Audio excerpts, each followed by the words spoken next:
This episode is made possible by NetSuite by Oracle and Brex, the AI-powered spend platform. Hi, this is Steve Surlis, CFO of Potbelly Sandwich Works, and this is the CFO Thought Leader Podcast. This is episode 967. But I think as a CFO, just taking a leadership role overall around AI and from a couple of different aspects. One, ROI and really understanding the outcomes that people are expecting to drive as they look at, their own tooling within different functions that can drive productivity and, just making sure that we measure that at the outset and then come back and say, did we actually achieve that? And then the third thing related to AI is really just around governance. We don't know what this is going to look like in 5 years for sure, and we're in the very early phases of it. We've actually also announced and embedded it in our product as well, which I think can be huge for cybersecurity. Hi, it's Jack. On today's show, we speak with Karen Walker, CFO of Sysdig. Like many of her CFO peers, Karen Walker's early career was guided by abundant opportunities surrounding finance-driven decision-making within organizations. It was a path that often led Walker to engage more closely with sales and operations, as was the case at CNET Networks, where she tells us she realized the limitations of embracing a rules-based approach in finance.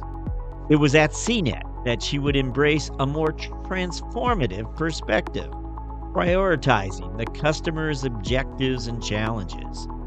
This shift in thinking, emphasizing a customer mindset, would become a cornerstone to a broader finance philosophy that would guide Walker into the CFO office. You'll hear that story and much more on today's episode.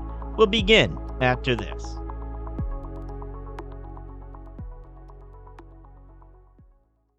CFOs and controllers, does expense management feel like a necessary evil? It's time to switch to Brex. Brex automates and accelerates spend management with easy-to-use corporate cards, travel, expense management, and bill pay, all on one AI-powered platform. Brex makes it easy to boost efficiency and compliance enterprise-wide and free up your managers, employees, and accounting team for higher impact work.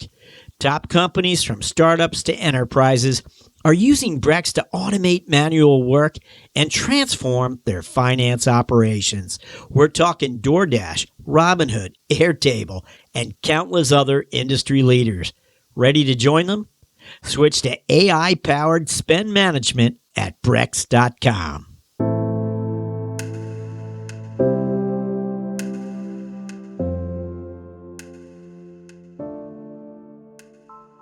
Hello, we're speaking with Karen Walker, CFO of Sysdig. Karen, welcome.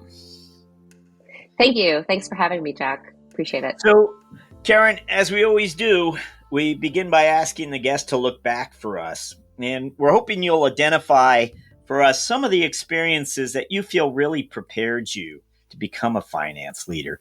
What would come to mind for you?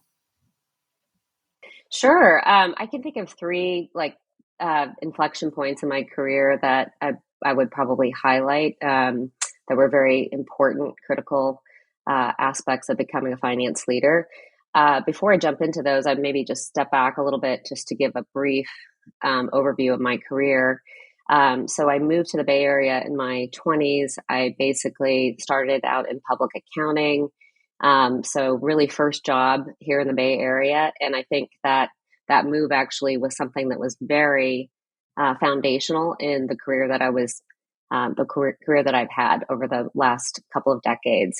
And so in starting that out, I said, okay, I've arrived here. I'm near Silicon Valley. I was in San Francisco.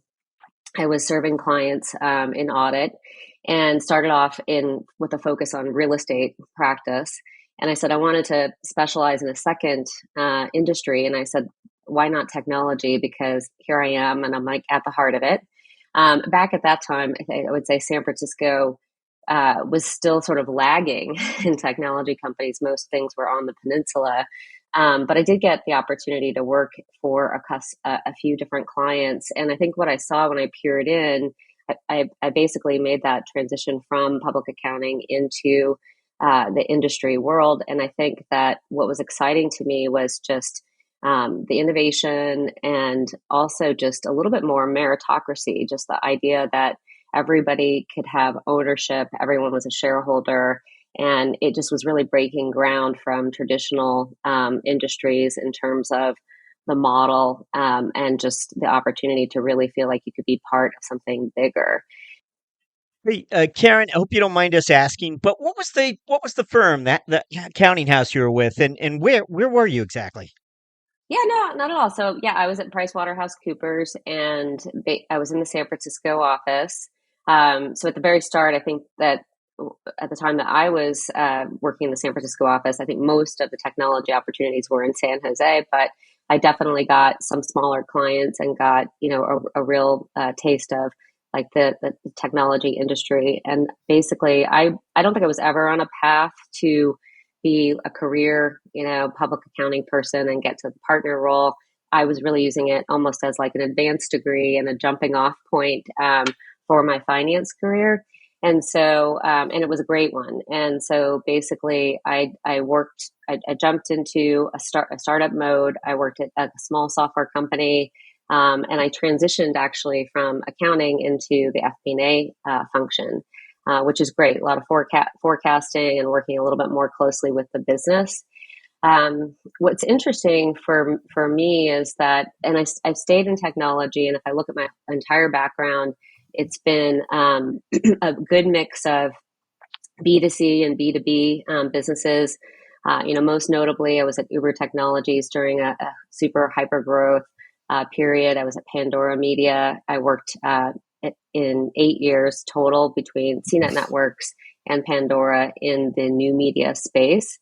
And then the last 4.5 years, I've transitioned into IT infrastructure and now cybersecurity, moving into into the SaaS business model. And so I just personally feel like moving to the Bay Area was just one of the things that was really pushed me into having actually a really exceptional career, more than I had ever imagined, coming out of school, and just really, really helping me rethink and reshape what my work life would be, just because of joining technology companies that were so innovative.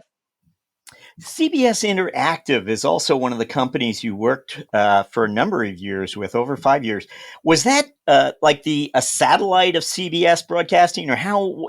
And was that in the Bay Area as well? It was in the Bay Area, and the company was actually acquired by CBS. It was the company was CNET Networks, about $400 million publishing company, most notably known for their technology reviews, but had a portfolio of brands. The monetization of that primarily was advertising with some subscription models, and it was very interesting. I actually took one of my big first steps there from a career standpoint. Prior to that acquisition, the company was publicly traded. I came in as the director of revenue, and I was charged with everything related to the revenue close, but also working very closely with sales and sales operations on deal velocity and how we streamline the process of booking media for our customers, for marketers. And when I was there, I was in the job about 14 months, and my boss was actually moving out of the controller role laterally into FP&A. And he said to me, "You should apply for my position." And I was like, "Oh, no way. I don't have this. I don't have these things," as sort of defaulted to like the things that I didn't have. And he was like, "It's really important that I'm a director," and he's like, "You want to make sure that people really understand you want more, even if you don't get this role, put yourself out there and go and do it." And it was, very so I did. I mean, I trusted this person, and I was not the heir apparent. There was a search going on. There were external candidates. I had to sort of put myself out there. And, my peers knew that I was applying for this role. And, what's very interesting is that ultimately I did get the promotion. I got the job. And one of the things that I was told from the process was that really put me over the top was feedback from my peers, which I thought was, just exceptional. I was really humbled by that, because if you think about 360 feedback, usually peers are the toughest on you, right? Because it's very competitive. So that was amazing. But I'll tell you what I learned that really shaped me as a leader. Two things. One, I realized you don't have to have all the answers. I was a known commodity there. People knew what I was bringing to the role, but they also knew what the things that I had to learn. But I was so insecure at the time about just feeling like I had to know it all, that I was like really trying to like study and understand like all the different areas that were net new to me. And if I had to go back and do it again, I would have said to my then now direct reports, well, hey, here are my strengths. Here's what I'm bringing. Here are the things that I need to learn.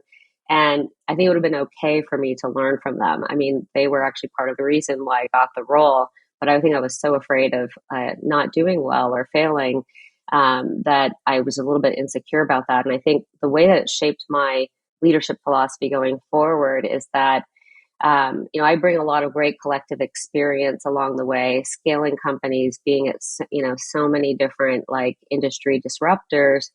But I also try to hire people that have done that as well, and I ask them, "Hey, what has been your experience here? What have you done?" And I think that creates a more inclusive, more engaged leadership team, and it's just having that confidence of like, hey, that's okay to do that. And I think the second thing that I learned from that experience was really to just be fearless. And that has served me really, really well in getting to this CFO role.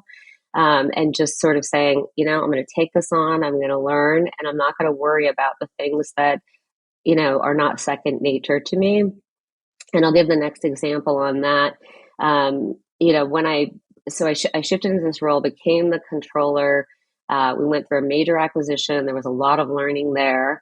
I then later went on to be the controller at Uber Technologies, super hyper growth. I joined the company in 2013. There were less than 500 employees there. We were only in about 50 cities. But we were already in 18 countries. This is very unusual already for a Series C company. And, I had 5 people on my team, and I had to like do massive sort of catch up and hyper scaling on a global scale. So in my tenure, going from those stats, and I didn't mention like about 100 million in revenue, over the course of 3 years, scaling to 2 billion in revenue over 500 cities, then multiple lines of business like Uber Eats, autonomous vehicles, moving into 70 countries, was really amazing, right? It was like the penultimate experience of like hyper scaling. And then that I think was the point where I was like, I want to go and be a CFO, because the role there was very broad. I think even though the company was growing at such scale, there were a lot of things that I was doing to support FP&A and decision support to general managers managing different cities. And I was like, I can go and do this. But I did actually face a little bit of some challenges of sort of being typecast, because by this time I had been started off in public accounting. I had done things in FP&A. I'd done more operational roles, helping companies integrate newly acquired companies. But then I had kind of shifted more into this accounting role. And I think that I could have let people like just typecast me and then be done. But then I made some really smart moves that helped me chip away and kind of move back to the finance side of the house. And one of those, I think, was going to Pandora Media and working with a really exceptional CFO. He's now the CFO at Paramount, and he hired me. And I said, I want to get to the CFO seat. I've done FP&A, I've done some finance things. And he's like, I can get you to that seat. So when I joined the company, one of the things that he promised me and delivered on was having a supporting role with investor relations. Pandora Media was pretty unique because there were about 35 sell side analysts that covered the company. So when we sat down every earnings cycle, we would actually dual track and separate into two different tracks to go off and talk to the analysts. We do the first 4 calls with the CEO, the CFO. We would understand the talking points, and then we would go off and divide and conquer. And I also got involved in like the prep for earnings as well, and just learned a lot by being in the room. And that's one of the things I try to tell team, some of the folks in my team, like, guess what? You can learn a ton just by listening and being in the room. And then you can go later apply that. So that was one of the key things that I did when I was at Pandora. I also got involved in helping to optimize the capital structure. So basically refinancing some convertible debt, upsizing a credit facility. So we sold the company to SiriusXM. And then the great thing about when you're in that mode, a lot of finance goes away, and then you get to openly talk to people like your boss about what you're going to do next. And basically, I found an opportunity at PagerDuty that was fairly unique. PagerDuty is I think it's about 400 million now in revenue, public company, incident response. They were on the cusp of going public, and then I was jumping into a role of supporting a non-traditional CFO. So my remit was pretty broad, and it was exactly what I needed. Day one, I was getting FP&A, which is something I needed to kind of resume those responsibilities in, and the accounting team. And then what ended up, I would call being my bonus job, was investor relations. So the company went out a little bit earlier than they had initially anticipated, hadn't hired for that role. And my boss asked me, hey, can you, first of all, can you take the reins to hire for the role? But after going public, we're 30 days away from our first earnings call. And I said, hey, I can help here. I've done some of this at Pandora. But of course, I was still a little scared. I was like, oh gosh, I had a supporting role and now I'm doing it, right? And setting things up for the first time. And, I'm not going to lie. I remember calling my old boss a couple of times and being like, oh gosh, I feel a little bit in over my head.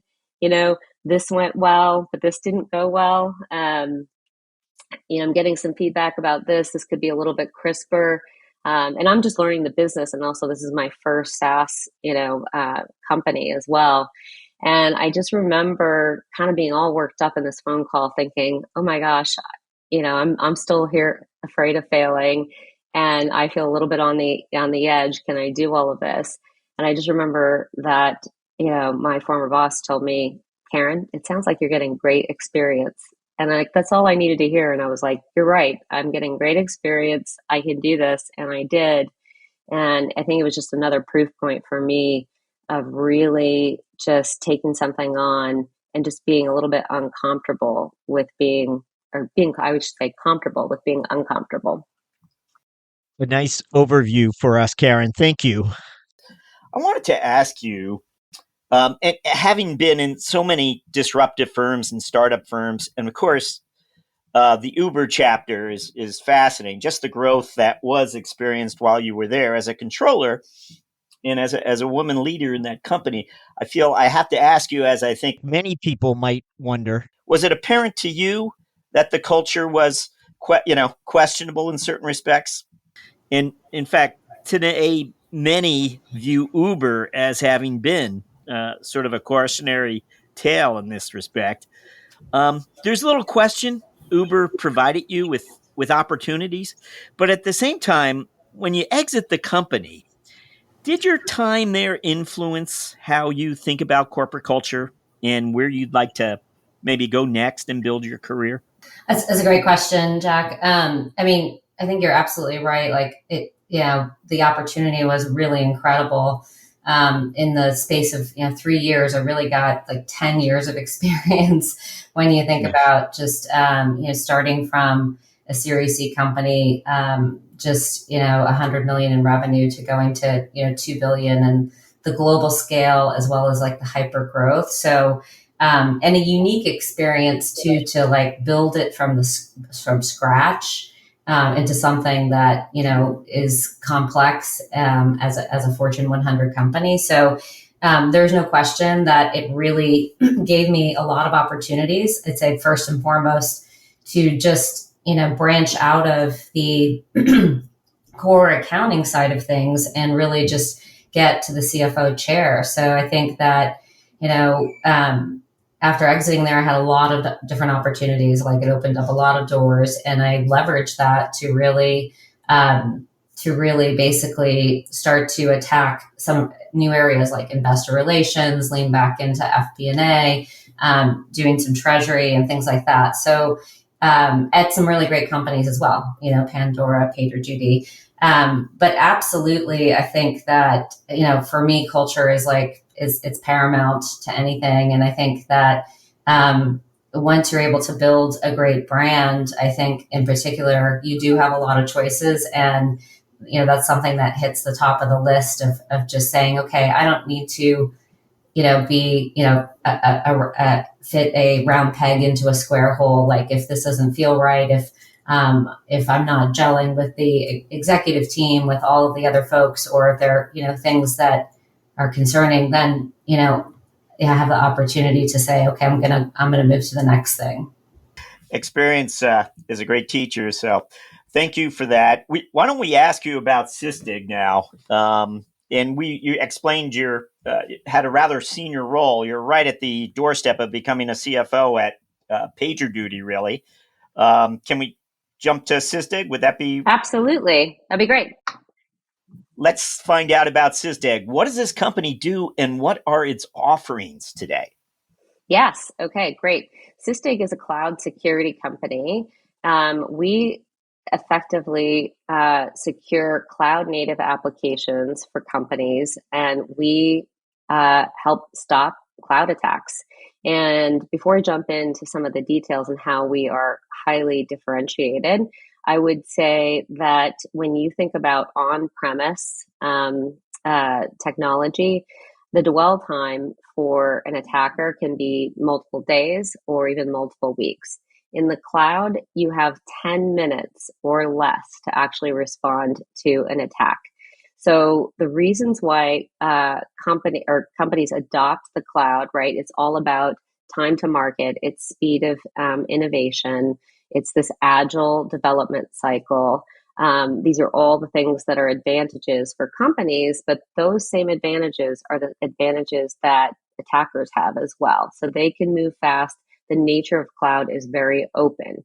So we like to say, if you think about, just using an analogy, like securing your house, right?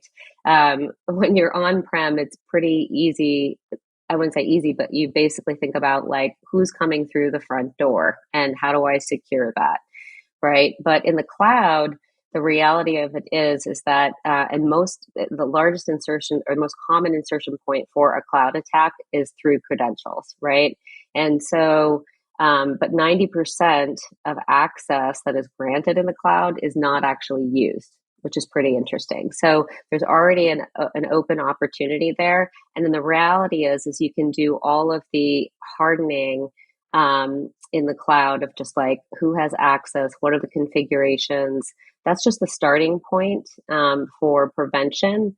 But when you think about it, the cloud, ultimately people will come into your house. And so then it's like, what are people doing inside your house? And that is something that Sysdig is very uniquely capable of doing because of something that we call runtime insights. And what does that mean? That is basically that we can tell people what is actually running in the cloud.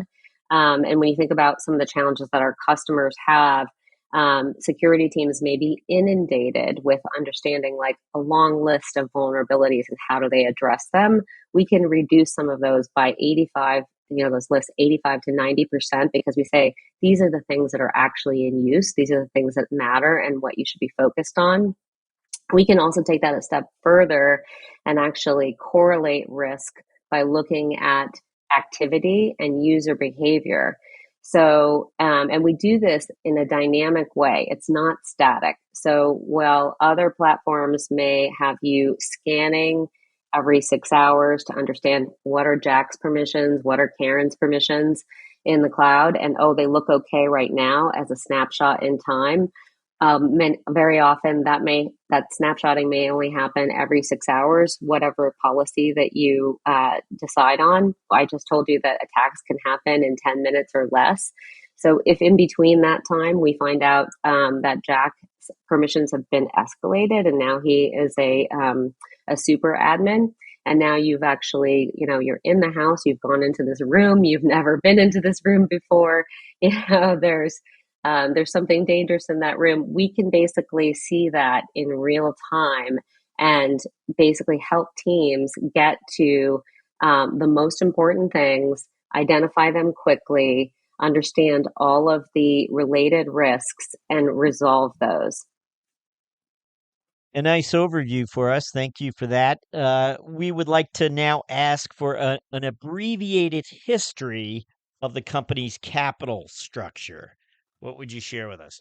Yeah, absolutely. So the company actually has been around for about 10 years, and we actually started in 2018. We started, we donated the code for something called Falco. It's an open source tool. It's actually become the de facto standard for cloud detection and response. So we have over 100 million downloads of Falco. Some of the world's most recognizable brands use Falco as part of their reference architecture in securing the cloud. It is, starting to really serve as this like amazing sort of top of funnel, like 2 out of 3 prospects learn about Sysdig because of Falco. And then there's also just this great ecosystem that's being built around Falco. So the company has had its roots starting off in, Falco is one major piece of it, but we've also had started in cloud workload protection, mainly for Kubernetes and containers. We've actually broadened, basically one of the things that's happening in cloud security. It's not really a surprise to me because the cloud is so interconnected that we've broadened our platform out to do vulnerability management throughout this life cycle, as well as on the shift left side, and also posture management. But what uniquely makes us different is our ability to do what I described as this runtime insights, sort of streaming detection and response, as well as pointing people to what's in use. And then our capital structure, so we've raised $700 million to date. And we have really, I think, a who's who of investors. It's pretty amazing. Our board is fantastic. Early investors include Excel, Bain Capital is an investor, Third Point Ventures, Permira's Growth Fund, to name a few. And we have an outstanding board that has, I would say, deep knowledge in the security space, invested in security, have been around companies in security. So I think we're really fortunate. And then our founder is still with our company. He's actually very famous in a lot of developer cycles. He's actually the co-creator of another open source project called Wireshark, and he's also written a book about Falco. So he's very much an amazing leader who's still with the company. And then our company is actually run by Suresh Vasudevan, who's run a public company before taking the company public.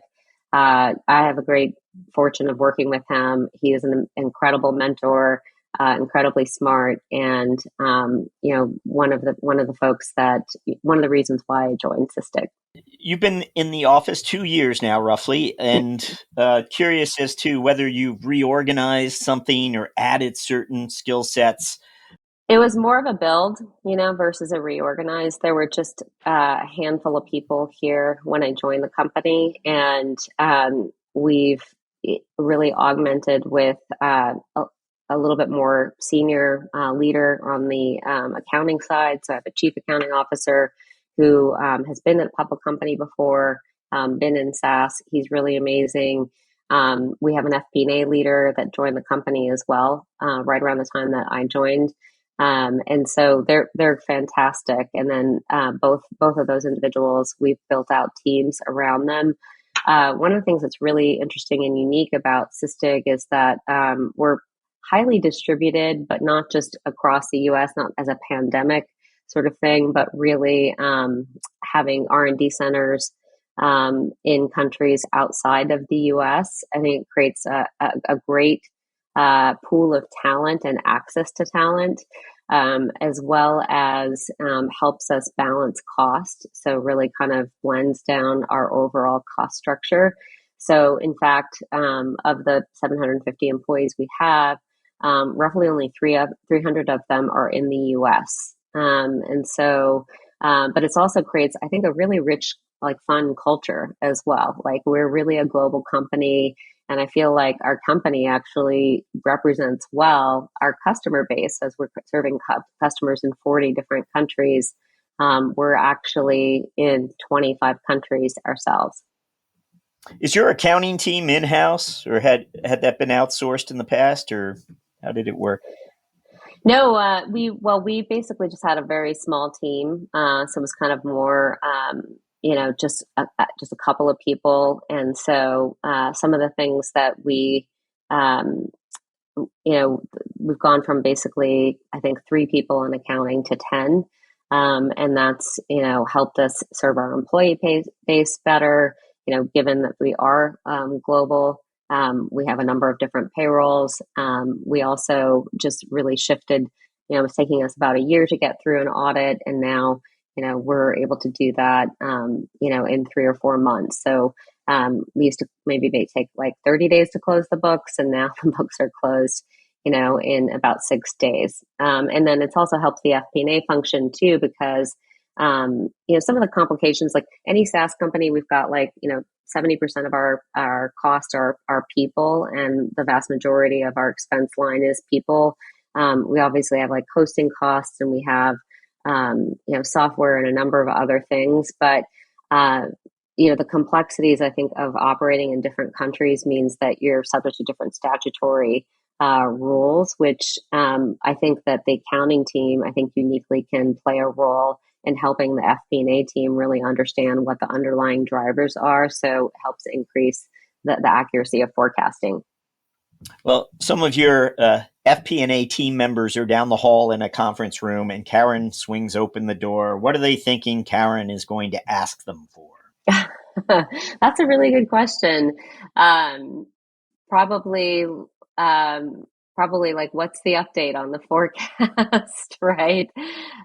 We've actually spent a lot of time of updating our long range model. I think that in kind of, I would call like wartime. I think this is kind of a wartime. Like we certainly cybersecurity is a more insulated industry, but like not completely immune to the macro. And so, maybe I would change that answer to, more around the long range model. So I think that for us, we've been, maniacally focused on, we're in this high growth stage, but, how do we drive towards profitability? And we've built, this model that can be, I think, refreshed periodically, and it's not as tops down as I've seen it in other places. It's actually, and it's actually helping us guide the company on like, what are the big levers towards moving towards profitability. So that's been a big focus for me. And I've heard that from a number of peers as well. Yeah, great insight there for us. Thank you. We want to jump to our finance strategic moment question, where we just ask for one moment of insight that you've experienced along the way, something that made an impression on you about finance and strategic initiatives. Anything come to mind when we ask for a finance strategic moment? Sure. Yeah. I think that, one of the things that I have really learned over the years, and espouse as a philosophy, is that that every employee, but including finance, should really have a customer mindset and really put the customer at the center of every decision that they make. And I think for me, when I talked about earlier at CNET Networks, when I first started getting more involved supporting the deal flow and working with sales and sales operations, what I realized, Jack, is that when you come at it from just a finance perspective, you're just a little bit more rules based and like not 100% flexible. You're basically just conveying things to sales like we can do this but we can't do that. And once I sort of changed my thinking to really saying and asking the question, well, what is the customer actually trying to achieve here? Like what's painful for them about this? What's their obstacle? And then really having, being grounded in that and really understanding, okay, well, actually, we can do this or we can't do this, but we could potentially do this other thing. And I've carried that forward, everywhere that I've gone. And, just to give a few more specific examples, like, for example, when I was at PagerDuty, the company was growing really fast, and we sort of realized that our systems and our process around quote to cash were not keeping up. And so I was an executive sponsor for a cross-functional team across legal, sales operations, and sales. And as we set out to make some of these changes and improvements, at the very outset, I had to be reminded of this customer mindset because it was sales that was making a lot of noise about like this, internally it was taking them too long to get quotes to customers. They were really tied up in a lot of internal stuff, and we wanted them to be a little bit more externally focused, but we also wanted our customers to have as much as we could a frictionless process. We want them to leave with saying, hey, it's great to work. It's a great to work with this company. It's easy to transact. And so when we started, we were like, oh, what does sales want? And then I sort of kind of quickly retraced to actually, that's not actually the right answer. It's like ultimately, what does the customer want? And it doesn't necessarily mean, I'm going to give another example, that you say yes to everything. I mean, you still have this fiduciary responsibility, but it just helps you problem solve and come to the right solution. And for example, one of the things that when we took a deep dive into things that we realized is that we had changed our terms to be like very competitive. We sort of benchmarked them, but we also realized, because prior to that, we were like approving a lot of exceptions, and you're like, well, if we're doing this, what does this say about our terms? We made those changes. But then when we looked at like transactions that were smaller in nature below a certain threshold, we were still seeing some changes come through. So we actually pushed sales to say like, hey, this is going to be our standard. This doesn't scale very well if we have to touch these low transaction kind of higher volume things. So that's my point about like, don't make it just about sales. Yes, you're interacting with them internally as a customer, but if you can really always keep the customer at the forefront and really lead with a customer mindset, I think it makes better finance people altogether, because it really helps them connect everything that they're doing to a customer. CFOs and controllers, does expense management feel like a necessary evil? It's time to switch to Brex. Brex automates and accelerates spend management with easy-to-use corporate cards, travel, expense management, and bill pay, all on one AI-powered platform. Brex makes it easy to boost efficiency and compliance enterprise-wide and free up your managers, employees, and accounting team for higher impact work. Top companies from startups to enterprises are using Brex to automate manual work and transform their finance operations. We're talking DoorDash, Robinhood, Airtable, and countless other industry leaders. Ready to join them? Switch to AI-powered spend management at Brex.com. We're going to jump to our mentoring round, where we'll ask you several quick questions intended to inform and inspire future finance leaders. We're wondering about the first 60 days you stepped into a CFO role. And, there must have been something that occurred to you that I didn't expect this, or maybe I certainly would have liked to have known that. I don't know, something about the role that surprised you. Anything come to mind? That's an interesting question. As a first-time CFO, I think that the continual learning there is, how to be a better partner to the executive team. The big learning for me is that a lot of people say this. I've read this before, and a lot of people espouse this, and I actually really believe it. But you're no longer, when you're one step removed, your first team is your functional team. When you're in the CFO role and you're in the C-suite, your first team is the executive team. And that is probably the one thing that you can't learn until you get into the role.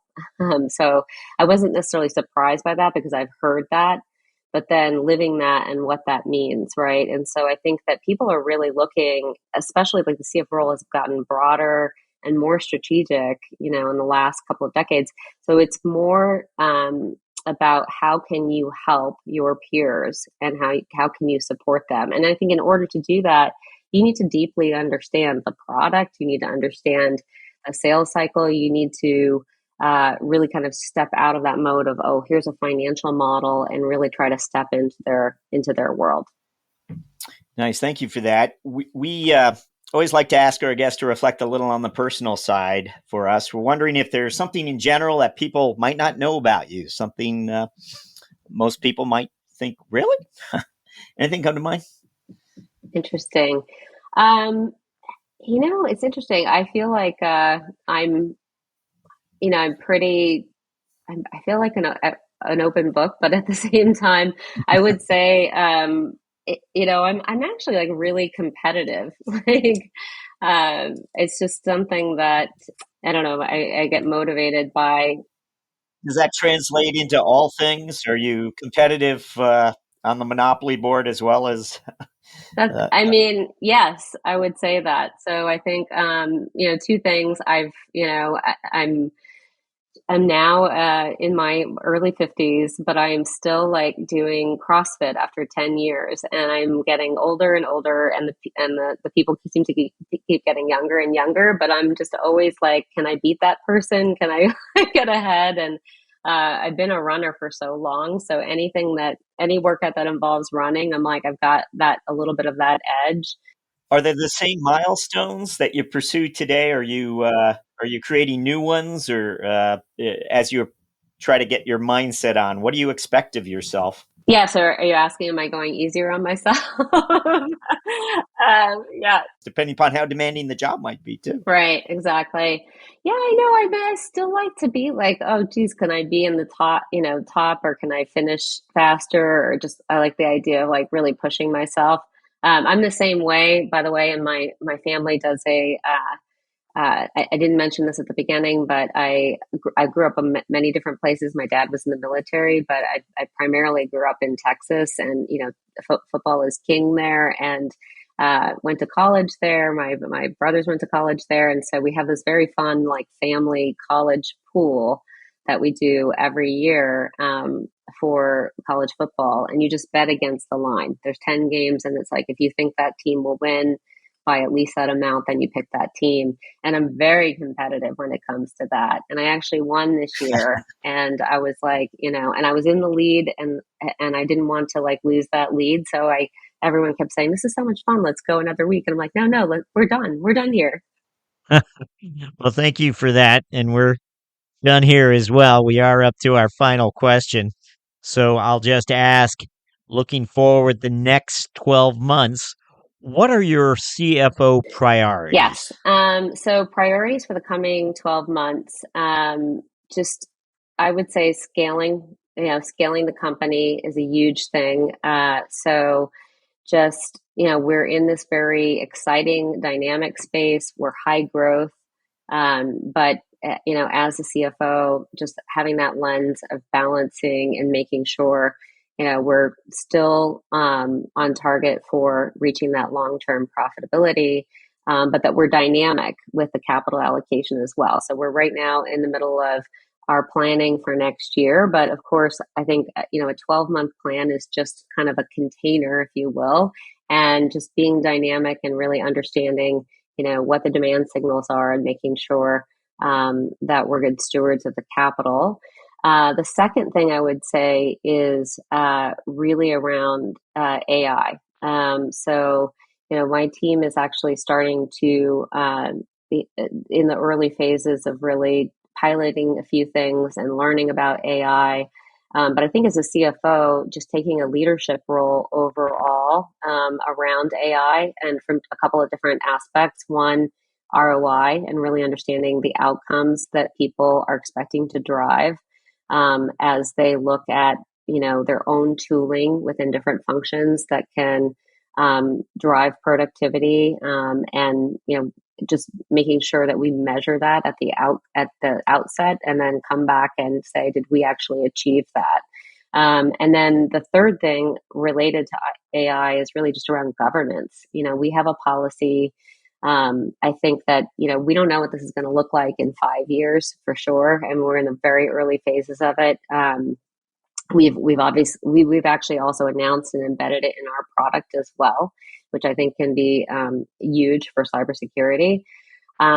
But just making sure that we've got a policy and that everybody understands it, starting to educate our board on that as well. Because this is very powerful technology, but we also need to be making sure that we're protecting customer data and IP. And so it's not just the net new tools, because I think net new tools are coming into play, but I think there are also existing tools that we have that now have pilots with AI. And we can't just assume because we're using that vendor that they have everything locked down from an AI perspective. So I'm also very front and center on that governance piece as well. Karen Walker, thank you for joining us on CFO Thought Leader. Thank you for having me, Jack. It was great. I appreciate it.